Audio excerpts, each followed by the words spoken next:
और दूसरा जो राजनीतिक मायने है, चूंकि इसमें राजनीतिक से ज़्यादा जोड़कर देखा जा रहा है, पहले भी ये मुद्दा उठा है, लेकिन आपने एक बहुत बड़ी बात कही कि बहुत सारे डिमांड हैं और एक विकल्प ये भी हो सकता है कि डिलिमिटेशन का हम लोग फार्मूला बदल दें और जो फार्मूला है कि 10 लाख पे ही हम लोग एक सांसद रखें, इस फार्मूले के बजाय किसी और रास्ते को अपना सकते हैं। और मुझे लगता है कि डिलिमिटेशन के इस विकल्पों पर पहले भी जब जब ये आयोग बना है तब तक इस पर चर्चा हुई, अलग अलग सुझाव आए हैं। प्रोफेसर अभय दुबे साहब, क्या लगता है कि सरकार को ऐसे विकल्पों पर विचार करना चाहिए? क्योंकि अगर आप ऐसे विकल्पों पर विचार नहीं करेंगे तो जो लोग केंद्र सरकार की पॉलिसी फैमिली प्लानिंग को काफ़ी गंभीरता से एक बिल्कुल अनुशासित स्टूडेंट की तरह पालन किए, वो अपने आप को पनिश्ड फील करेंगे। नहीं, ठीक बात है बिल्कुल। और शेखर अय्यर साहब ने जो बात कही है, उनके विश्लेषण से और उन्होंने जो बातें कही हैं उससे मैं पूरी तरह सहमत हूं। जब मैं 80 के दशक की शुरुआत में दिल्ली रहने के लिए आया तो मैंने देखा कि यहाँ पर करोलबाग नाम का एक निर्वाचन क्षेत्र है, संसदीय निर्वाचन क्षेत्र है, करोलबाग नाम का संसदीय निर्वाचन क्षेत्र। तो मैंने पाया कि मैं उत्तर प्रदेश के जिस शहर का रहने वाला हूं उसकी तो आबादी उसकी जो विधानसभा क्षेत्र है उससे भी कम है। तो एक दिल्ली की विशेष परिस्थितियों में जब एक विधानसभा क्षेत्र, उत्तर प्रदेश के एक विधानसभा क्षेत्र से भी छोटे इलाके पर एक सांसद हो सकता है, तो इस तरह के तमाम सारे विकल्प दक्षिण भारत के बारे में क्यों नहीं सोचे जा सकते? जहां पर आबादी कम है वहां के लिए कोई जरूरी नहीं है कि वहां पर 10 लाख या एक बहुत बड़ी आबादी के ऊपर ही एक सांसद बनाया जाए। तो ये इस तरह के बहुत सारे वैकल्पिक चिंतन हो सकते हैं, बहुत सारी पद्धतियां इजाद की जा सकती हैं जिससे कि दक्षिण भारत जो है आबादी को उसने नियंत्रण करने में बेहतरीन काम किया, इसलिए उसको दंडित न किया जा सके।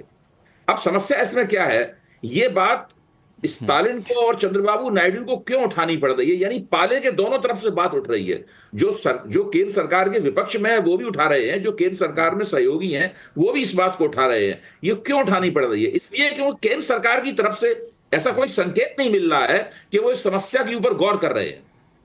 वहां उल्टी गंगा बह रही है। उल्टी गंगा क्या बह रही है जिसका आपने जिक्र नहीं किया, और बिल्कुल ठीक ही जिक्र नहीं किया। मैं केवल उस कमी को पूरा कर देता हूं। मेरा कहना है कि बिहार में केंद्रीय मंत्रिमंडल के एक सदस्य गिरिराज सिंह एक हिंदू स्वाभिमान यात्रा कर रहे हैं। उस यात्रा में उनका मुख्य तर्क यही है कि मुसलमानों की आबादी बढ़ती जा रही है, हिंदुओं की आबादी कम होती जा रही है सीमांचल वाले इलाके में। तो उन्होंने इस आबादी वाले प्रश्न को पूरी तरीके से सांप्रदायिक राजनीति का औजार बना दिया है, जो कि हिंदुत्ववादी 19वीं सदी से लगातार बनाते आ रहे हैं। तो भारतीय जनता पार्टी बजाय इसके कि इस मुद्दे के जो आर्थिक और सामाजिक समस्या, मुद्दे की जो आर्थिक सामाजिक पहलू हैं उनके ऊपर ध्यान देकर एक नीति बनाने की तरफ बढ़े और उसके लिए कार्रवाई करती हुई दिखे, सोचती हुई दिखे, प्रयास करती हुई दिखे, पहलकदमी करती हुई दिखे, वहां पे उल्टा हो रहा है। उनके एक केंद्रीय मंत्री संविधान के सारे निर्देशों का उल्लंघन करते हुए आबादी की समस्या का सांप्रदायिकीकरण कर रहे हैं। पूरे बिहार में घूम घूम के यही कर रहे हैं वो। बिल्कुल, ये एक पूरे डिबेट का एक अलग पहलू है। उस पर भी हम लोग समय में रहा तो चर्चा करेंगे। लेकिन इस बीच हमारे साथ जुड़ गए हैं जेएनयू के पूर्व प्रोफेसर PM कुलकर्णी साहब, नमस्कार।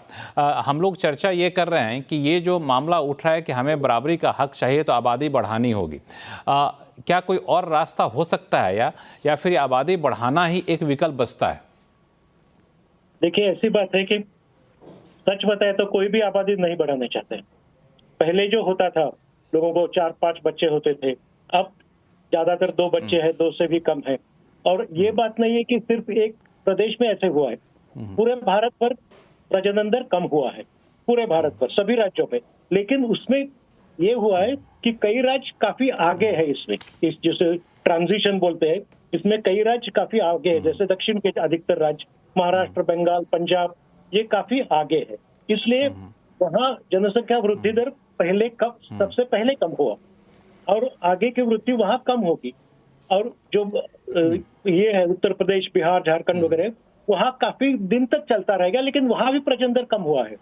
सो ये होगा अब 2040-50 के बीच में 8-10 राज्यों में जनसंख्या वृद्धि कम बंद ही होगी, मतलब जीरो ग्रोथ जैसे होगा। लेकिन कई राज्यों में 2060-70 तक जनसंख्या वृद्धि होगी। इससे होगा क्या कि एक ग्रोथ में इम्बैलेंस हो जाएगा। सभी जगह जनसंख्या वृद्धि दर कम हो रहा है, लेकिन जो इम्बैलेंस हो रहा है, कई आगे है, कई अभी उनके पीछे है। तो इसलिए कई राज्य जो है दक्षिण के राज्य, वहाँ जनसंख्या जो शेयर है भारत की जनसंख्या में वो 1-2% से कम होगा हर राज्य के लिए, और कई राज्यों में 2-3% से बढ़ जाएगा। तो अगर मतलब वैसे ही है, पार्लियामेंट्री सीट्स जनसंख्या के आधार पर है। 71 के बाद वो फ्रीज हुआ है, लेकिन वो 2026 के बाद डी फ्रीज हो जाएगा अगर कुछ नहीं हुआ तो कई राज्यों को ज्यादा पार्लियामेंट्री सीट मिलेगी, लोकसभा सदस्य, कई राज्यों को कम हो जाएंगे। तो इसमें तो इम्बैलेंस होता है, ये तो होने वाला है, इसमें और कुछ कर नहीं सकते। अगर उन राज्यों ने कहा कि देखिए ऐसे हो रहा है, हमारी पावर कम हो रही है, पार्लियामेंट में हमारा शेयर कम हो रहा है, हम जनसंख्या बढ़ाएंगे, तो लोग तो नहीं मानेंगे। लोगों ने अपने आप ये कर लिया है कि जनसंख्या ज्यादा होनी नहीं चाहिए। ये परिवार नियोजन सरकार का तो प्रोग्राम था, लेकिन अब लोगों ने सोच लिया है कि ज्यादा परिवार बड़े नहीं होने चाहिए। Exactly. और ये सभी जगह हो रहा है, सभी जगह हो रहा है, सभी राज्यों में हो रहा है। कम कई जगह पहले, कई जगह सभी राज्यों में।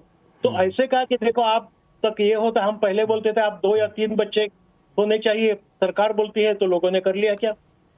लोगों ने नहीं किया, कई साल तक नहीं किया लोगों ने। जब लोगों को लगा कि ये अपने हित में है, तो लोगों ने कम बच्चे पैदा कि 2 बच्चे ठीक है, 4-5 ठीक नहीं है। जब 1970-80 के बाद धीरे धीरे ये होने लगे। अब आप उल्टा बोलने लगे कि नहीं हमारे राज्य के लिए ज्यादा बच्चे होना अच्छा, जनसंख्या बढ़नी चाहिए, तो भी लोग नहीं मानेंगे। चीन में क्या हुआ देखिए, चीन में तो उन्होंने 1 बच्चे का रूल कर दिया 1980 में।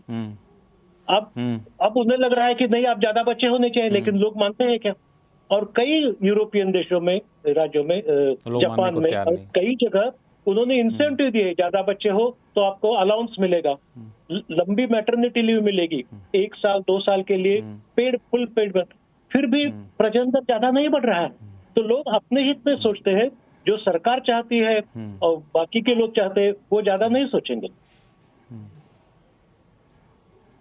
बिल्कुल, आपने बहुत अच्छी बात कही कि अब भले ही कुछ सरकारें अलग अलग वजहों से अलग अलग हित को साधने के लिए जनसंख्या बढ़ाने की बात कर रहे हैं, लेकिन लोगों को अब लग गया है कि जनसंख्या कम होने से, यानी कम घर में कम परिवार के सदस्य होने के अपने अलग फायदे हैं। और इसमें एक चीज़ और आपने बड़ी अच्छी बात कही कि अब आप चाह के भी जनसंख्या बढ़ाने की तरफ इंसेंटिव भी देंगे, तब भी लोग अपना पॉपुलेशन नहीं बढ़ाएंगे। तो ऐसे में ये जो इम्बैलेंस है या फिर ये जो चिंता है राजनीतिज्ञों की या फिर कई बार विशेषज्ञों ने भी चिंता जताई है, तो इसका उपाय क्या हो सकता है? क्या हम लोग बेहतर तरीके से अपने जनसंख्या का कहे कि प्रोडक्टिव ये बढ़ाएं, कि बेहतर लेबर फोर्स की क्वालिटी बढ़ाएं या उनकी प्रोडक्टिविटी बढ़ाएं दूसरे मायने में, या फिर कुछ और रास्ता हो सकता है? मनु गौर साहब, ऐसे हालात में क्या करें? जनसंख्या कम करने को तो कम कर लिए, लेकिन बढ़ाना ईजी होगा नहीं, लेकिन कम होने का अलग नुकसान सामने दिख रहे हैं। देखिए, अभी सब लोगों ने जो चर्चा करी, किसी ने चीन का उदाहरण दिया, किसी ने अन्य यूरोपीय देशों का उदाहरण दिया जहां पे फर्टिलिटी रेट कम हुआ है, और वो इंसेंटिवाइज कर रहे हैं कि ज्यादा बच्चे पैदा करो। उन देशों की जनसंख्या उनके भूभाग और उनके संसाधनों के अनुरूप कितनी रही है। जिस चीन की हम बात करते हैं, चीन हमारे से 3.25 गुना बड़ा है, और आज उससे ज्यादा जनसंख्या इस भूभाग पर हमारी है। तो आज हमें ये देखने की जरूरत है कि हमारे देश में बेरोजगारी की बातें सब उठाएंगे, हमारे देश में भुखमरी की बातें सब उठाएंगे, अच्छे संसाधन नहीं मिल रहे, हेल्थ इश्यूज अच्छे नहीं हैं, हेल्थ सेक्टर में अच्छी चिंता नहीं हो रही है, एजिंग पॉपुलेशन बढ़ रही है, तो हेल्थ की भी तो जरूरत ज्यादा पड़ेगी। तो वो सारे संसाधन कहाँ से आएंगे? आपका इकोनॉमिक चैनल है, टैक्स पेयर के पैसे से ये देश चलता है, राजनेताओं का कुछ नहीं जाता, उन्हें सत्ता में बने रहने के लिए आवश्यकता है वोट की, और वो बस आके बोल देते हैं आप जनसंख्या बढ़ाओ, ज्यादा बच्चे पैदा करो। अरे ज्यादा बच्चे पैदा तो कर लेंगे, उन ज्यादा बच्चों को खिलाएगा कौन? उन्हें अच्छी परवरिश कौन देगा? उनके लिए अच्छा भविष्य कौन तैयार करेगा? इसकी चिंता क्या ये राजनेता करते हैं? सबसे अहम चीज ये है, और जिस चीज को इसके पीछे बेसिक मुद्दा क्या है, ये 1976 में भी ये मुद्दा उठा था, ये 2002 में जब कमीशन बना परिसीमन का तब भी ये मुद्दा उठा, जब उसकी रिपोर्ट आई 2008 में तब भी ये मुद्दा उठा, और सुप्रीम कोर्ट तक मैटर गया। सुप्रीम कोर्ट की टिप्पणियों को पढ़िए।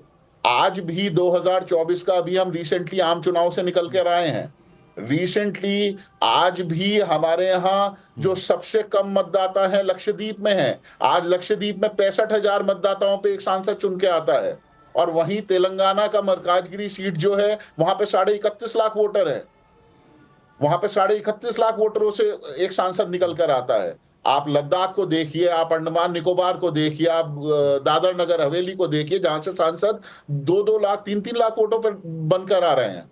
तो जो डिस्पैरिटी की आबादी के कारण बात हो रही है, उसका मूल कारण क्या है? मूल कारण समझने की आवश्यकता है कि हमारा डेमोग्राफिक चेंज हुआ है।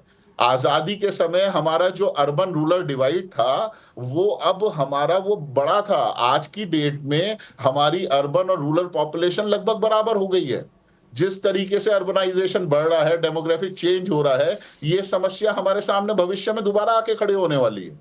तो इसके लिए उचित है कि अगर 1976 में जब इस चीज की चिंता की गई थी, और उसी समय से अगर हमारे देश में एक इफेक्टिव पॉपुलेशन पॉलिसी बनाई गई होती, जो संसाधनों के अनुरूप जनसंख्या का विकास हुआ होता, तो आज ये स्थिति नहीं होती कि कुछ राज्यों की जनसंख्या कम है, कुछ की ज्यादा है। ये सब सेंट्रल गवर्नमेंट का काम है। उन्हें आज भी भविष्य की इस चिंता को देखते हुए, और जिस फर्टिलिटी रेट की सब बात करते हैं कि फर्टिलिटी रेट हमारा कम हो गया, आप किस फर्टिलिटी रेट की बात कर रहे हैं? जो सारे के सारे सैंपल सर्वे है, सेंसस हमारा हुआ नहीं। 2011 का डेटा लेटेस्ट है हमारे पास।